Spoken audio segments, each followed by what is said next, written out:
नमस्ते, myself Dr. Vijendra Shah, Ayurveda consultant and proctologist. अहिले चाहिँ आयुर्वेद शिक्षण अस्पताल कीर्तिपुरमा कार्यरत छु। पाइल्स आजकल एकदम सबभन्दा बढी बिगबिगी चलिरहेको पाइल्स, जसले चाहिँ हाम्रो चाहिँ सामान्य भाषामा चाहिँ मलद्वारको चाहिँ नसा फुलेको भन्छ हैन।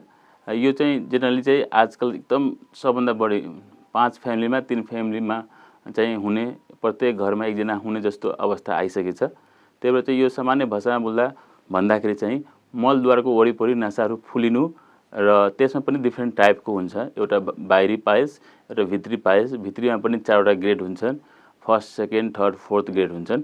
यसरी गरेर डिफ्रेन्ट टाइपको चाहिँ पाइल्सहरू हुन्छन्, जुन चाहिँ जेनरली चाहिँ सुरुको अवस्थामा चाहिँ इन्टर्नल पाइल्स देखिँदैनन्, तर बाहिरको पाइल्स चाहिँ देखिन्छन्। तर इन्टर्नल पाइल्स चाहिँ पछि गएर चाहिँ बाहिर आउँछ नि, तब चाहिँ मलद्वारमा चाहिँ दिशा गर्दाखेरि चाहिँ बाहिर आउने, भित्र आफै जाने, यो जेनरली सेकेन्ड डिग्रीमा हुन्छन्। तर थर्ड डिग्रीमा चाहिँ पाइल्स चाहिँ बाहिर आउँछन्, तर पछि हातले धकेलेपछि बल्ल भित्र जान्छन्। र फोर्थ डिग्रीमा चाहिँ जेनरली चाहिँ बाहिर आउँछन्, त्यसले हातले धकेले पनि भित्र जाँदैनन्। यस्ता डिफ्रेन्ट टाइपको पाइल्सहरू चाहिँ हुन्छन्। जेनरली सामान्य भाषामा बुझ्दाखेरि चाहिँ यो एउटा चाहिँ मलद्वारको वरिपरि नसाहरू चाहिँ सुन्निनु, जुन चाहिँ डिफ्रेन्ट कारणले हुन जान्छन्। कब्जियतले होस् या धेरै लङ टाइम बस्नेले होस् या हाम्रो खानपिनले गर्दा चाहिँ हुनसक्छ। यसलाई चाहिँ सामान्य पाइल्स चाहिँ भनिन्छ।